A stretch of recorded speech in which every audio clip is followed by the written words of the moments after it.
हरे कृष्णा। सभी भक्तों को मेरा दंडवत प्रणाम। आप सभी का बहुत बहुत स्वागत है आज के श्रीमद् भगवद गीता क्लास में, चैप्टर 12 और वर्स नंबर 17। छोटी सी प्रेयर करते हैं। ओम अज्ञानतिमिरन्धस्य ज्ञानञ्जनाशलाकया चक्षुरुन्मिलितं येन तस्मै श्रीगुरुवे नमः। नमो विष्णुपादाय कृष्णपृष्ठाय भूतले श्रीमते भक्ति वेदांत स्वामिनिति नामिने। नमस्ते सारस्वते देवे गौरवाणी प्रचारिणे निर्विशेष शून्यवादी पाश्चात्य देशतारिणे। जय श्री कृष्ण चैतन्य प्रभु नित्यानंदा श्री अद्वैत गदाधर शिवासादि गौर भक्त वृंदा। हरे कृष्ण कृष्ण कृष्ण हरे हरे, हरे राम राम राम हरे हरे। तो जैसा आज का हमारा श्लोक है, श्लोक संख्या 17 अध्याय 12 का। यो न हृष्यति न द्वेष्टि न शोचति न कांक्षति शुभाशुभ परित्यागी भक्तिमान्यः समे प्रियः। तो यहाँ पर भगवान अर्जुन को क्वालिटीज़ बता रहे हैं कि क्या क्या भक्त के अंदर क्वालिटीज़ होती हैं जो मुझको बहुत प्रिय हैं। ये जो भक्ति योग अध्याय है, अध्याय 12, इस पूरे अध्याय में भगवान ने अर्जुन को संदेश दिया कि क्या क्या क्वालिटीज़ हमें अपने अंदर डेवलप करनी चाहिए। सबसे पहले तो भगवान ने ये बताया था कि हमें हर प्रकार से भक्ति के कार्यों में लगना चाहिए। यदि वो नहीं कर सकते तो अपने भक्ति के जो अनुसरण है, जो विधि नियम हैं, उनका पालन करना चाहिए। यदि आप वो भी नहीं कर सकते तो क्या करें, आप अपने कर्मों का फल मुझको अर्पित कर दें, तब ज्ञान प्राप्त करने की कोशिश करें। यदि कर्मों का फल भी अर्पित नहीं कर सकते तो पूर्ण रूप से ज्ञान प्राप्त करें। तो जब ज्ञान प्राप्त होगा तो ज्ञान प्राप्त होके तब आपके जो है मन आत्मा शुद्ध होती चली जाएगी। फिर आपका ध्यान लगेगा, मुझ में मन आप लगा पाएंगे, फिर आप भक्ति करेंगे।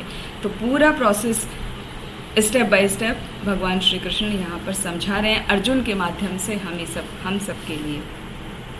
तो श्लोक संख्या 13 से लेके 19 तक पूरे सारी क्वालिटीज़ बताई हैं कि शुद्ध भक्त के क्या दिव्य गुण होते हैं, उनको किस तरह रहना चाहिए, क्या गुण अपने अंदर डेवलप करने चाहिए जिससे वो भगवान के प्रिय हो सकें। तो जैसे कि हमने देखा था 13, 14, 15, 16 ये 4 हो चुके हैं। तो उसमें जैसे भगवान ने बताया था कि वो जो मुझे प्रिय है वो कभी द्वेष नहीं करता, वो सभी जीवों के प्रति मैत्री भाव वाला होता है, करुणा होती है उसके हृदय में, उसके अंदर स्वामित्व की भावना नहीं होती, वो अहंकार रहित होता है, वो सुख दुख में समान होता है और वो संतुष्ट होता है अपनी परिस्थिति से, और वो आत्मसंयमी होता है, दृढ़ संकल्प उसका वो होता है भक्ति करने के लिए। फिर 15 में बताया था कि वो व्यक्ति जो भक्ति करता है, जो जिसके अंदर भक्त के गुण वो डेवलप करना चाह रहा है, तो ऐसा व्यक्ति किसी को कष्ट नहीं पहुंचाता, कभी किसी के द्वारा विचलित नहीं किया जाता, सुख दुख में, भय और चिंता में वो हमेशा समभाव रहता है। और 16वें श्लोक में बताया था कि जो भक्त है वो अपने सामान्य कार्यकलापों के लिए वो किसी पर आश्रित नहीं होता, वो आश्रित होता है सिर्फ मुझ पर। वो प्योर होता है, दक्ष होता है, किसी प्रकार की कोई चिंता नहीं करता और अपना जो कार्य करता है उसके फल को पाने के लिए वो बहुत अधिक प्रयत्न नहीं करता। तो इतनी सब क्वालिटीज़ हमने श्लोक संख्या 16 तक देखी। तो आज का जो श्लोक है उसमें और मुख्य 5-6 क्वालिटी, पूरी 6 क्वालिटीज़ बताई हैं भगवान ने। यो न हृष्यति, जो किसी भी प्रकार किसी भी स्थिति में हर्ष नहीं करता, और ना द्वेष्टि, ना वो दोष शोक करता है। द्वेष्टि मतलब शोक करता है, मतलब ना तो वो बहुत हर्षित होता है और ना ही वो विपरीत परिस्थिति आने पर किसी प्रकार का कोई शोक करता है।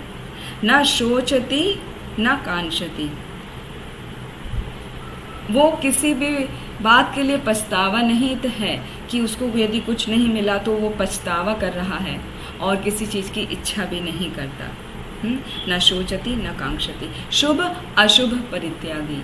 उसको जो भी शुभ कार्य का फल मिल रहा है या जो अशुभ कार्य हैं उनका वो पूर्ण रूप से परित्याग कर देता है। मतलब उसको शुभ की भी चिंता नहीं होती और अशुभ की भी चिंता नहीं होती, क्योंकि दोनों ही अपना फल प्रदान करने वाले हैं और वो फलों का, कर्म का फल उसको भुगतना होता है, इसलिए वो शुभ अशुभ दोनों का ही परित्याग कर देता है।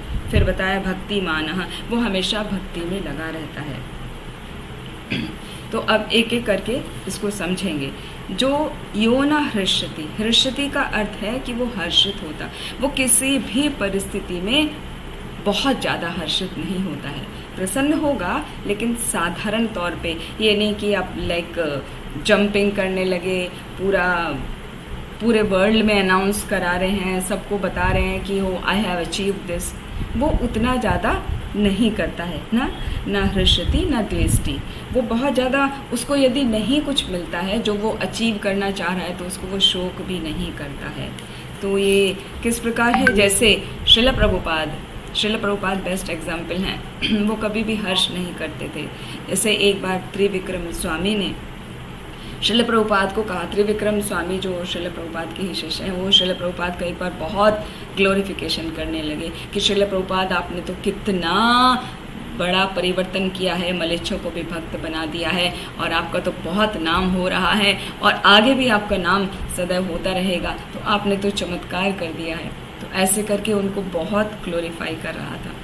तो श्रील प्रभुपाद बहुत हर्षित नहीं हुए, बहुत ज़्यादा उत्सुक हो कि उन्होंने कोई रिएक्ट नहीं किया। उन्होंने रेस्पॉन्ड किया कैसे कि मैं तो बस भगवान का सेवक हूँ और सबका सेवक हूँ, तो मैंने सेवक बन के जो कार्य किया है वो सब सेवा के तौर पे सब किया है। तो प्रभुपाद ने हर्षित होकर वो क्रेडिट अपने आप को नहीं लिया, वो भगवान को दे दिया कि मैं तो भगवान का सेवक और ये भक्तों का सेवक हूँ। तो इस तरह समझ सकते हैं कि भक्त लोग बहुत ज़्यादा हर्षित नहीं होते हैं। तो ऐसे लोग भगवान को प्रिय हैं, तभी श्रील प्रभुपाद भगवान को बहुत प्रिय हैं। फिर ना द्वेष्टि, वो कभी भी, द्वेष्टि का अर्थ शोक करना है और द्वेष्टि का अर्थ द्वेष ना करना भी है। द्वेष्टि मतलब द्वेष, तो वो किसी से कभी भी द्वेष नहीं करता। जैसे किसी ने आपको कुछ नुकसान पहुंचाया तो उससे बहुत ज़्यादा द्वेष करने लग जाते हैं साधारण तौर पे, कि उसने हमारा नुकसान कर दिया तो आई डोंट लाइक हिम, अभी उसका बदला लेंगे, बदला नहीं ले सकते हैं तो भी उसको पसंद नहीं करते। तो वो द्वेष, एनवियसनेस की बात आ जाती है। या फिर नुकसान नहीं भी किया तो ये कोई चीज़ की इच्छा हमें थी और वो इच्छा हमारी पूरी नहीं हो पाई, मिल गया किसी और को, तो उसको देख के द्वेष करने लगते हैं। तो ऐसे जो भक्त होते हैं वो कभी भी द्वेष नहीं करते। जो एनवियसनेस, द्वेष वाली बात है, वो साधारण लोगों में पाई जाती है, भक्तों में नहीं। यदि भक्त में पाई जा रही है तो भगवान को वो भक्त प्रिय नहीं है। तो हमें यदि प्रिय होना है तो कभी भी द्वेष से अट्रैक्ट नहीं होना चाहिए, मतलब एनवियसनेस नहीं कभी भी अपने अंदर आने देना चाहिए। जैसे श्रील प्रभुपाद को बहुत सारे भक्त छोड़ के चले गए थे कुछ समय के बाद, जिनको प्रभुपाद के नियम पसंद नहीं थे, कि ये 4 नियम बहुत ज़्यादा परेशान करते हैं, उनका आवश्यकता नहीं है। भक्ति तो अलग तरीके से भी हो सकती है, जैसे सहजिया लोग करते हैं, तो उनके तरफ अट्रैक्ट होकर श्रील प्रभुपाद को बहुत लोग छोड़ के चले गए थे। तो श्रील प्रभुपाद ने उनसे कभी भी द्वेष नहीं किया कि अरे मैंने उनको इतना सिखाया, समझाया और वो मुझे छोड़कर चले गए। श्रील प्रभुपाद तो बहुत भगवान के आभारी हुए और उन भक्तों के आभारी हुए जो भक्त वहाँ पर उपस्थित थे, कि ये मैं आप लोगों के लिए बहुत आभारी हूँ और ये बड़े आश्चर्य की बात है कि आप लोग यहाँ पर टिके हुए हैं। तो उन्होंने अपने अंदर द्वेष भाव को नहीं आने दिया, क्योंकि द्वेष आने से क्या होता है, सर्वनाश हो जाता है सबसे पहले अपना। क्योंकि जब हम द्वेष करते हैं तो हम निरंतर उसी के बारे में सोचते रहते हैं कि उसने हमारे साथ ऐसा किया तो अब हम आगे कैसे करेंगे। और इसका बेस्ट एग्जाम्पल है प्रहलाद महाराज। प्रहलाद महाराज ने कभी भी अपने पिता से द्वेष नहीं किया। उन्होंने क्या क्या परेशानियों का सामना नहीं किया प्रहलाद महाराज ने, जो उनके पिता हिरण्यकश्यप ने उनको दी थी। उनको कभी पर्वत से की चोटी से फेंकवा दिया, कभी अग्नि के बीच चलने के लिए बिठा दिया, कभी हाथियों के पैरों के तले उनको कुचलवा दिया गया, कभी गहरे अंधे कुएं जिसमें हजारों हजारों सर्प थे उन और बिच्छू थे, उनको काटने के लिए वहाँ फेंकवा दिया गया। तो भी प्रहलाद महाराज के मन में कभी भी पिता के प्रति द्वेष नहीं आया, क्योंकि जो एक शुद्ध भक्त होता है वो कभी भी किसी से द्वेष नहीं करता। तो प्रहलाद महाराज को पता है ना कि ये कितनी विकट स्थिति है, मेरे पिता भक्त नहीं हैं, तो उन्हें इस बात का तो दुख होता था, लेकिन अपने पिता से वो कभी भी ईर्ष्या नहीं करते थे, वो फिर भी अपने पिता का हित चाहते थे, है ना। जब हिरण्यकश्यप को मारने के लिए नरसिंह भगवान प्रकट हुए, नरसिंह भगवान ने जब उनको मार दिया, हिरण्यकश्यप को मार दिया, तो फिर जब भगवान प्रसन्न हुए तो उन्होंने कहा कि बताओ तुमको क्या चाहिए।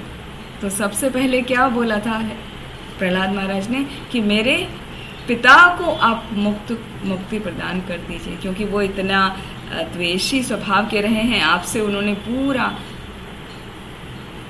जीवन भर द्वेष किया है, तो उनके द्वेष को क्षमा कर दीजिए और उन्हें मुक्ति प्रदान कर दीजिए। तो ये होता है भक्त। भक्त का भाव बहुत ही अच्छा होता है, वो सुख में, दुख में, शोक में, हर्ष में हमेशा समान रहता है। जैसे 13वें श्लोक में हमने देखा था, सम दुखा सुखा क्षमी, वो हमेशा सुख में, दुख में समान रहता है और क्षमाशील होता है। और हर्ष अमर्ष भय उद्वेगे मुक्तो यस्य च मे प्रिय, वो हर्षित भी नहीं होता और ज़्यादा द्वेष भी नहीं करता। मतलब शोक, हर्ष मतलब अमर्ष मतलब द्वेष की स्थिति में भी वो परेशान नहीं होता, अर्थात वो हर स्थिति में समान रहता है। फिर न शोचति न कांक्षति। न शोचति अर्थात वो कभी भी पछतावा नहीं है, पछताता नहीं है, उसे कभी पछतावा नहीं होता। और कांक्षति, वो कभी भी इच्छा नहीं करता कुछ प्राप्त करने की। तो पछताता कैसे नहीं है? जैसे श्रील प्रभुपाद जब एक बार जलदूत में जा रहे थे, तो उनको हार्ट अटैक हुए, तो उन्हें किसी प्रकार का पछतावा नहीं था कि मैं इस उम्र में आया हूँ और मुझे इतना तकलीफ़ हो रहा है, ना ही उन्होंने किसी से सहायता मांगी। जबकि श्रीमती मोरारजी ने श्रील प्रभुपाद को मना किया था जाने से कि आपका इतना उम्र है। उन्होंने डायरेक्ट भी खुद नहीं कहा, अपना संदेश अपने सेक्रेटरी के नाम से कहा कि मेरे सेक्रेटरी कह रहे हैं कि प्रभुपाद यदि इस उम्र में अमेरिका जाएंगे तो उनका जीवित रहना ही मुश्किल है, तो प्रभुपाद आप मत जाओ, आप इतने बुजुर्ग हैं, इस उम्र में आप जाएंगे तो आपका बचना संभव नहीं है, उसकी संभावनाएं बहुत कम हैं। तब प्रभुपाद ने कहा था नहीं श्रीमती मोरारजी आप घबराइए नहीं, मैं जो है कृष्ण पर आश्रित हूँ, मैंने पूर्ण रूप से कृष्ण की शरण ली हुई है, तो मैं अपनी प्रसन्नता के लिए नहीं जा रहा हूँ, मैं भगवान की प्रसन्नता के लिए जा रहा हूँ, अपने गुरु की प्रसन्नता के लिए जा रहा हूँ, तो इसमें मुझे किसी प्रकार की कोई चिंता नहीं है। तो जब उनको जलदूत पर अटैक आया, हार्ट अटैक आया, तो उनको वो बात ध्यान थी कि मैं श्रीमती मोरारजी को बोल के आया था कि मैं तो कृष्ण के शरणागत हूँ, मैंने उनकी शरण ली है और मैं भगवान की प्रसन्नता के लिए कार्य करने जा रहा हूँ, उनका संदेश लेके जा रहा हूँ। तो ऐसी स्थिति में भी उन्होंने किसी से मदद नहीं मांगी, उनको अपनी उस हालत पे पछतावा नहीं हुआ कि मैं अरे यहाँ पर क्यों आ गया, कोई भी नहीं जानता है, ना ही जितने शिप पर जो कर्मचारी थे उनमें से किसी को इन्फॉर्म किया कि भाई मेरी तबीयत खराब हो रही है। नहीं तो वो सोचेंगे ना कि आप तो श्रीमती मोरारजी को बाद में पता चलेगा कि उनकी तबीयत खराब हुई और लोगों ने उनकी रक्षा क्यों नहीं बचाया, तो उनको पता चलेगा तो वो सोचेंगे ना कि अरे यहाँ तो बहुत बड़ी बड़ी बात कर रहे थे कि मैं तो कृष्ण की शरणागति लिए हुए हूँ, उनकी प्रसन्नता के लिए कार्य कर रहा हूँ, तो मुझे किसी प्रकार का कोई पछतावा नहीं है होगा, मैं सकुशल वापस आऊँगा, किसी प्रकार का कोई अमंगल नहीं होगा, आप चिंता ना करें। तो वो बात उनको स्मरण में आई, तो उन्होंने किसी को भी कंप्लेन नहीं किया अपने हार्ट अटैक का, और खुद ही भगवान को पूर्ण रूप से शरणागति लेके प्रार्थनाएं करते रहे कि हे कृष्णा, आप मुझे यहाँ पर लाए हैं तो आपका कुछ ना कुछ उद्देश्य होगा, तो अपने उद्देश्य की पूर्ति के लिए मुझ पर कृपा कीजिए, मुझे इतनी शक्ति दीजिए कि मैं आपके उद्देश्य को पूरा कर सकूं। तो इस प्रकार वो कभी भी शोक नहीं करता।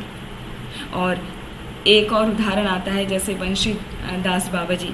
वंशीदास बाबा जी के एक बार सभी पैसे जो है वो चोरी हो गए थे। तो उनका शिष्य बहुत शोक करने लगा कि बाबा जी हम क्या करें, सारे पैसे हमारे चोरी हो गए, कोई चोर चोरी करके ले गया। तो वंशीदास बाबा जी बोले कि बेटा शोक क्यों करते हो, पैसा तो इस प्रकार है जैसे हम हेड शेव करते हैं तो सिर पे नए बाल उग आते हैं, तो ऐसे ही पैसा भी अपने आप आ जाएगा, इसमें शोक करने की कोई बात नहीं है। जैसे कहते हैं ना, if health is lost nothing is lost, wealth is lost nothing is lost, but if character is lost everything is lost.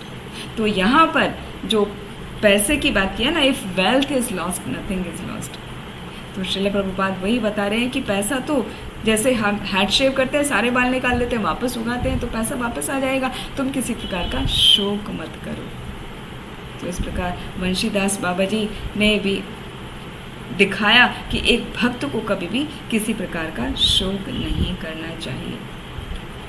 फिर आकांक्षा मतलब कांक्षति, इच्छा करना। एक भक्त जो होता है भगवान को प्रिय होता है, वो जो कभी भी अपने लिए कोई इच्छा नहीं करता है, उसकी इच्छा होती है कि भगवान के लिए कैसे सेवा की जाए, क्योंकि उसको पता है क्या कि आत्मेंद्रिय प्रीतिवांछा तारे बलि काम, कृष्णेंद्रिया प्रीतिवांछा धरे प्रेम नाम, कि अपनी इच्छा के लिए कोई कार्य किया जाता है तो वो सेल्फ ग्रेटिफिकेशन है, लेकिन जब भगवान की इच्छा के लिए कोई कार्य किया जाता है तो वो भगवान की सेवा है, भगवान की लविंग डिवोशनल सर्विस है। तो भक्त ये जानता है, इसीलिए वो अपने किसी भी सेंस ग्रेटिफिकेशन के लिए कोई डिज़ायर, कोई इच्छा, आकांक्षा नहीं करता। लेकिन भगवान की प्रसन्नता के लिए वो इच्छा करता है कि आज भगवान के लिए क्या कुक करें, भगवान के लिए कैसी ड्रेस बनवाएं, कहाँ से हम ज़्यादा से ज़्यादा भगवान की सेवा के लिए मटेरियल्स ला सकते हैं, कैसे हम भक्तों की सेवा कर सकते हैं, कैसे भक्तों को घर पे इनवाइट करके उनसे कीर्तन कराएं, घर में कैसे उनको प्रसाद खिला के किस प्रकार उनको संतुष्ट किया जाए। तो भक्त का भाव ये रहता है, वो इच्छा करता है, लेकिन वो भगवान को प्रसन्न करने की, भगवान के भक्तों को प्रसन्न करने की इच्छा करता है, ना कि अपने सेंस ग्रेटिफिकेशन के लिए। जैसे रावण था, रावण क्या अपनी इच्छा पूर्ति करना चाहता था, तो वो कभी भी भक्त की कैटेगरी में नहीं आता। हालांकि वो बहुत ज्ञानी था, बहुत विद्वान था, पंडित था, लेकिन वो कोई भी कार्य अपने सेंस ग्रेटिफिकेशन के लिए करता था, भगवान के लिए नहीं करता था, इसलिए वो भक्त नहीं माना जाता। तो ना हृष्यति न द्वेष्टि, ना हर्ष करता है, न द्वेष करता है, न शोचति न कांक्षति, ना वो शोक करता है और ना ही वो इच्छा करता है। तो उनमें कैसा रहता है, वो समभाव रहता है। फिर आता है शुभ अशुभ परित्यागी। वो शुभ कर्मों को और अशुभ कर्मों को दोनों का ही परित्याग कर देता है। शुभ कर्मों का परित्याग बड़ा अजीब सा लग रहा है ना सुनने में। शुभ कर्मों तो कहा जाता है करने चाहिए अपने अपलिफ्टमेंट के लिए, लेकिन जो एक भक्त होता है वो शुभ कर्मों का भी परित्याग कर देता है जो इंद्रिय तृप्ति के लेवल पर हैं, है ना। जैसे वेदों की वाणी है ना, यामे माम पुष्पितां वाचम प्रबद्धन्ते अभिपिष्यतः वेदवादरतः पार्था नान्य दस्तितिवादिनः कामात्मानः स्वर्गपरा जन्म कर्म फलप्रदाम क्रिया विशेष बहुलाम योग भोग ऐश्वर्य गतिम प्रति। तो वो भोग ऐश्वर्य प्राप्त करने के लिए एक साधारण मनुष्य क्या करता है, वेदों की जो अलंकृत वाणी है, जो पुष्प वाणी के समान कही गई है, उनसे आकर्षित होकर विभिन्न प्रकार के शुभ कार्य करता है। जैसे यज्ञ करता है, दान करता है, विभिन्न प्रकार की तपस्याएं करता है, तो वो शुभ कार्य हो गए। तो एक साधारण मनुष्य वो कार्य करता है, लेकिन जो भक्त होता है वो उसमें आकर्षित नहीं होता। उसे पता है वो पुष्पित वाणी है, फूलों से अलंकृत है। जैसे कोई अलंकार कर देना, उस किसी का श्रृंगार कर दे तो वो कैसे दिखता है, तो वो आकर्षक तो दिखता है, लेकिन उसकी डेप्थ कितना है वो तो बिना अलंकरण से ही पता चलेगा ना कि वास्तव में वो कितना सुंदर है। तो इसी प्रकार जो भक्त होता है वो जानता है कि शुभ कार्य करके भी केवल पुण्य की प्राप्ति होती है और कुछ प्राप्त नहीं होता, भक्ति प्राप्त नहीं होती। और पुण्य प्राप्त करके क्या होगा? छीने पुण्य मृत्युलोका विशन्ति। जब पुण्य हमारे छीन हो जाते हैं वापस से हम मृत्युलोक में आ जाएंगे और मृत्युलोक में आके फिर वापस से हमारा वही प्रोसेस शुरू हो जाएगा। फर्स्ट स्टेप से आदो श्रद्धा ततः साधु संग, हाँ, अतः भजन क्रिया, वो सब करना पड़ेगा स्टेप बाय स्टेप। तो भक्त क्या करता है? शुभ कर्मों का भी परित्याग कर देता है। वो अननेसेसरी यज्ञ के कर्मों में, कर्म कांड में, इन सब में अपने आप को नहीं लगाता, अपना समय व्यर्थ नहीं करता। वो एक ही यज्ञ करता है, वो है संकीर्तन यज्ञ। हाँ, यजंती ही सुमेधसा, क्या है वो श्लोका? यज्ञ है संकीर्तन है प्राय यजंती ही सुमेधसा, कृष्ण वर्णम तुषा कृष्णम सांगो पांगास्त पार्षदम, यज्ञ संकीर्तन है प्रायर यजंती ही सुमेधसा। चैतन्य महाप्रभु भी कहते हैं ना कि ये जो कलयुग है इसमें संकीर्तन यज्ञ ही प्रमुख है। और जो सुमेधसा, जो बुद्धिमान व्यक्ति होते हैं, वो इस संकीर्तन यज्ञ के द्वारा ही मुझको प्राप्त कर लेते हैं। कौन मुझको? कृष्ण वर्णम तुषा कृष्ण, जो वास्तव में कृष्ण हैं लेकिन गोल्डन फॉर्म में है चैतन्य महाप्रभु। तो चैतन्य महाप्रभु ने ही ये हरे कृष्ण महामंत्र हमको प्रदान किया है और उन्होंने ही इस बात पे जोर दिया है कि हमें वही करना चाहिए। यही कलयुग का संकीर्तन यज्ञ मुख्य यज्ञ है। कली कलमशनाशनम, इस तंत्रण उपनिषद में कि हरे कृष्ण महामंत्र जो है, हरे कृष्ण कृष्ण कृष्ण हरे हरे, हरे राम राम राम हरे हरे, ये 16 अक्षरों का जो मंत्र है ये ही करना यज्ञ कहलाता है, जो कलयुग में प्रतिपादित है, अनुमोदित है। मतलब उसको परमिट किया गया है कि वही एक मंत्र है जो हमें जपना चाहिए। तो इस प्रकार जो भक्त होता है वो शुभ कार्यों का परित्याग करके सिर्फ एक शुभ कार्य करता है, वो क्या? भगवान की सेवा और भगवान के नाम का जप। ठीक है। फिर अशुभ परित्यागी, वो अशुभ चीज़ों का भी परित्याग करता है। अशुभ का परित्याग करना तो स्वाभाविक है, सभी करते हैं और भक्त भी करते हैं, क्योंकि अशुभ कार्य करने का फल होता है पाप। और पाप को क्या फिर भुगतना ही पड़ता है, उसको पाप को काटने के लिए बार बार आना पड़ता है। और पाप कटता नहीं है, ऐसा नहीं है कि पुण्य करा जाएगा तो पाप कट जाएगा, नहीं, पाप का फल आपको पनिशमेंट भुगतना ही पड़ता है और पुण्य का फल आपको गुड फॉर्चून लेना ही होता है। तो पाप का फल हमारे प्रारब्ध के रूप में आता है। कूटम बीजम फलोन्मुखम, प्रारब्ध फलम पापम कूटम बीजन फलोन्मुखम, ऐसे करके श्लोक आता है। तो वो क्या पूरा साइक्लिक प्रोसेस है। पाप जब हमारे होते हैं तो वो बीज के रूप में होते हैं, फिर कूट हो जाते हैं, फिर वो प्रकट होने के रूप में आते हैं, वो अप्रारब्ध हो जाते हैं, फिर वो प्रारब्ध रूप में हमें झेलने पड़ते हैं। तो भक्त जो होता है वो अशुभ से बच के रहता है, कि वो पता है वो त्याज्य वर्ग है, हाँ, उसको करना ही नहीं चाहिए किसी भी हाल में। फिर है भक्ति मान्य से में प्रिय। भक्ति मान्य का अर्थ है कि वो मेरा भक्त होता है। भक्त मतलब वो पूर्ण रूप से मुझ पर ही आश्रित होता है। भक्त जो है वो भक्तिमान मतलब वो भक्त ही उसकी ट्रेजर होता है, भक्ति ही उसका ट्रेजर होता है। भक्तिमान जैसे धनवान, जिसके पास धन है वो धनवान, ऐसे ही भक्तिमान जिसके पास भक्ति होती है। तो भक्त के पास भक्ति का धन होता है, वो तभी उसको भक्तिमान कहा गया है। मतलब वो हमेशा भक्ति के ही कार्यों में लगा रहता है, भक्ति को ही अपनी संपत्ति समझता है और किसी भी स्थिति में भक्ति करना वो छोड़ता नहीं है। उसको बोलते हैं भक्तिमान।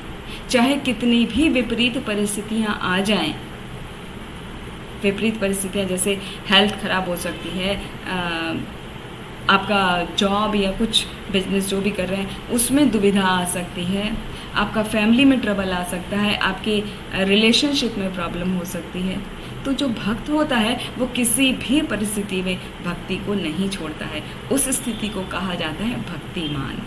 तो यहाँ पर ये 6 क्या टोटल 7 क्वालिटीज़ बताई हैं भगवान ने कि ये जिसके अंदर 7 क्वालिटीज़ होती हैं वो मुझे प्रिय हैं। जो कभी हर्ष नहीं करता अननेसेसरीली, किसी से द्वेष नहीं करता, कभी भी शोक नहीं करता, कभी किसी प्रकार की कोई इच्छा नहीं करता, शुभ और अशुभ दोनों का परित्याग करता है, और जो भक्तिमान होता है मतलब निरंतर भक्ति में लगा रहता है, कभी भक्ति से चूकता नहीं, डिगता नहीं। यहाँ पर भक्ति विनोद ठाकुर, श्रील भक्ति विनोद ठाकुर और रामानुजाचार्य अपनी टिप्पणी में बताते हैं कि भक्ति से व्यक्ति जो नहीं डिगता वो किस प्रकार का होता है। जैसे फैमिली में कोई प्रॉब्लम आती है, अपनी पुत्र के प्रति, पुत्री के प्रति, वाइफ के प्रति, उनसे आपका संबंध भक्ति के कारण अच्छा नहीं है, तो वो फिर भी विचलित नहीं होता, वो निरंतर भक्ति में ही लगा रहता है। उसको कोशिश करता है सेटल करने का, लेकिन उसमें डूब नहीं जाता। तो ऐसा भक्त मुझे अत्यंत प्रिय है। फिर आगे एग्जाम्पल आते हैं, जैसे कुंती महारानी ने 4 चीज़ें बताई जो भक्ति में बाधक हैं। वो क्या है? जन्म, ऐश्वर्य, श्रुत, श्रीभी, एधह मानय, मदह पुमान। ये जो 4 चीज़ें हैं ना, ये भक्ति में बाधा उत्पन्न करती हैं। पहली है जन्म, कि किसी का हाई ग्रेट फैमिली में या ब्राह्मण कुल या उच्च ब्राह्मण कुल में किसी का जन्म हुआ है तो वो भक्ति में बाधा है। किस प्रकार बाधा है? उसको उसका गर्व हो जाएगा, वो भक्ति नहीं कर पाएगा। फिर ऐश्वर्य, जिसका बहुत ऐश्वर्य है, बहुत नेम फेम है, ऐश्वर्यशाली है, वो एकनिष्ठ होकर भक्ति नहीं कर सकता, क्योंकि उसको अपने ऐश्वर्य को मेंटेन करने के लिए बहुत प्रयत्न करना पड़ता है। फिर श्रुत माने जिसके पास बहुत ज्ञान है, अतुलनीय ज्ञान है, जो बहुत ज्ञानवान है, वो भी भक्ति में प्रगति करने के लिए बाधा उत्पन्न करता है, क्योंकि वो ज्ञानवान है तो उसको अपने ज्ञान को मेंटेन रखने के लिए, दर्शाने के लिए, उसी ज्ञान को और अर्जित करने के वो प्रोसेस में लगा रहता है, तो वो भक्ति नहीं कर पाता। और श्री भी मतलब किसी को बहुत सुंदरता हासिल है, हाँ, जन्म से ही बहुत सुंदर है, तो वो भी भक्ति में नहीं लग पाता, क्योंकि जल्दी ही लोग बाग उसकी तरफ आकर्षित हो जाते हैं सुंदरता को देखकर। सुंदरता शरीर की सुंदरता नहीं, गुणों की भी सुंदरता है। दूसरे लोग उसकी तरफ आकर्षित हो जाते हैं, तो आकर्षित होने की वजह से उसका सारा समय फिर उसी में चला जाता है, तो वो भक्ति नहीं कर पाता। तो जो 4 चीज़ें हैं, उच्च कुल में जन्म लेना, बहुत ऐश्वर्य होना, बहुत अधिक ज्ञानी होना, विद्वान होना और बहुत सुंदर होना, ये 4 चीज़ें भक्ति में बाधा उत्पन्न करती हैं। लेकिन जो भक्त होते हैं वो उनसे नहीं घबराते, है ना, वो हर चीज़ को भक्ति में लगा देते हैं। जैसे यही श्लोक में आ रहा है ना, हर्षति, वो कभी हर्षित होता ही नहीं, क्योंकि उसको पता है कि कैसे हर चीज़ को भगवान की सेवा में लगा देना है, भगवान को समर्पित कर देना है। तो वो कैसे हर्षित होते हैं भक्त? वो अपने लिए हर्षित नहीं होते, वो भगवान की सेवा करके हर्षित होते हैं, भगवान के भक्तों की सेवा करके हर्षित होते हैं। उनकी जितनी वाणी सेवा, वपु सेवा वो कर सकते हैं, वो उसको करके हर्षित होते हैं। और जैसे मोर भी हर्षित होता है ना, जब वर्षा होती है हर्षित होता है, तो वहाँ पे मोर भक्ति की उसमें नहीं कंटेक्स्ट में आ रहा है, भक्त लोग भगवान की और भक्तों की संग से हर्षित होते हैं, तो विभिन्न प्रकार से उनकी सेवा करके वो हर्षित होते हैं। उनको अपने घर इनवाइट करते हैं, विभिन्न फंक्शन में अभिषेक प्रोग्राम रखते हैं, संकीर्तन प्रोग्राम रखते हैं, तो इस प्रकार भक्त हमेशा हर्षित रहते हैं। फिर है द्वेष भक्त लोग कहना है कि नहीं करना चाहिए, लेकिन कहीं पर द्वेष भी करके उसको भक्ति में लगाया जा सकता है ना। जैसे श्रील प्रभुपाद खुद एग्जाम्पल हैं। वो क्या करते थे, जो भी अभक्त लोग होते थे या द्वेषी होते थे, जो भक्त के कृष्ण के द्वेषी हैं या निर्विशेषवादी हैं, तो उनको क्या करते थे श्रील प्रभुपाद? उनको इतना कस के डांटते थे, इनको इतने हार्श वर्ड्स बोलते थे। तो हार्श वर्ड बोलने का दूसरे से सुनने में ऐसा लगता है कि प्रभुपाद द्वेषी हैं, है ना, दूसरे लोगों से द्वेष करते हैं, इसीलिए इतना हार्श वर्ड्स बोल रहे हैं। जनरली हार्श वर्ड कोई क्यों बोलता है? वो इसीलिए बोलता है ना, उसको या तो वो हायर अथॉरिटी होना चाहिए और उसको करेक्ट करने के लिए बोलना चाहिए, नहीं तो वो हायर अथॉरिटी नहीं है और वो हार्श वर्ड्स बोल रहा है, इसका मतलब वो उससे द्वेष कर रहा है। तो श्रील प्रभुपाद उनसे द्वेष तो करते थे, कह सकते हैं, लेकिन वो द्वेष को उन्होंने उनके उद्धार के लिए लगाया, जिससे वो कृष्ण भक्त बन सकें, उनको करेक्ट करने के लिए लगाया। और बहुत सारे निर्विशेषवादियों को श्रील प्रभुपाद ने भगवान का भक्त बना दिया। तो इस तरह द्वेष को भी सेवा में लगाया जा सकता है।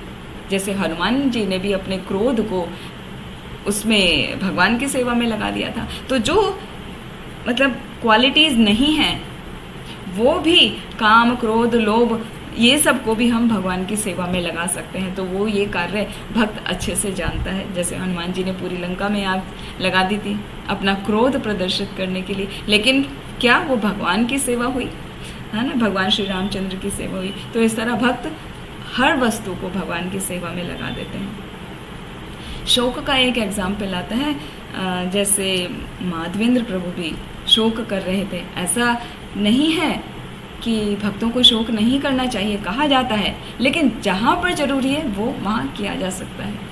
जैसे माधवेंद्र पुरी जब भगवान का दर्शन नहीं हो रहा था तो कितना शोक कर रहे थे, कितना पछतावा कर रहे थे कि कैसे मुझे भगवान का दर्शन प्राप्त होगा। और फिर उसके बाद भगवान की वो चंदन यात्रा वाली पूरी लीला हुई। तो अभी वो लीला तो बहुत बड़ी है, उसमें नहीं जाएंगे।